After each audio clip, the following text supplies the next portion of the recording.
Kirby and the Forgotten Land released around 3 years ago, and I didn't really think we were gonna get any more content for the game. The idea of us getting more content wasn't impossible, we just never did. And so with us getting the Nintendo Switch 2, we are getting special editions of pre-existing games, and this applies to Kirby and the Forgotten Land, with a completely new expansion to the game called Star-Crossed World, a new experience for Kirby and the Forgotten Land. And from what we are seeing from this new expansion, it's pretty intriguing. There is this mysterious crystal heart that has showed up on the Forgotten Land, and a bunch of crystals are forming around the land. So it is up to us to find out what is going on. That is the basic premise from what I'm getting. Knowing how Kirby stories go, there's a chance that the story will get a lot more in depth near the end, which I would expect. For any of the Kirby lore experts out there, this heart we get to see is from Return to Dreamland, the last level, so this will potentially tie into that game somehow. Which is pretty interesting to see that game have some sort of big prominence in the series now. Maybe this will be the chance we finally learn about the Ancients. We know a little bit about them, but not too much. So I'm not really sure how they would tie into this mysterious crystal heart, but we'll have to see when the expansion comes out. So anyways, the gameplay of this expansion, it is basically just like the original Kirby and the Forgotten Land from what I was able to learn. I was a little confused on what the goal of this expansion was, but now I completely understand. You are re-exploring these levels that you've already been to before in the base Forgotten Land, but now there's a twist to them. You get to go to areas that you were never able to explore in the base version of Forgotten Land, which I think is a good way to make these levels feel brand new than just playing the same level once again. You do have stuff like the missions and objectives, and of course mouthful mode is back. And there's one new one they added. There could be more, it being a spring that you get to use, where it lets you jump up to higher heights that you weren't able to reach, and that's kind of all I can get from it. It looks fun to use, and they definitely can get creative with it, but overall I like what I'm seeing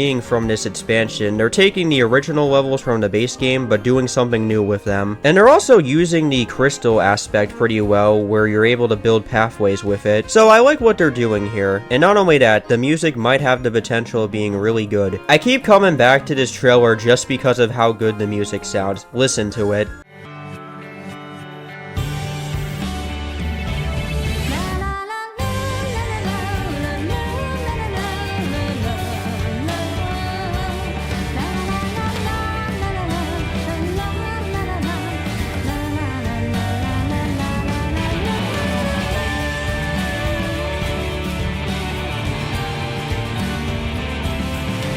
So I'm looking forward to this expansion of Kirby and the Forgotten Land, and let me know what you think of it. I'll see you guys next time, and bye.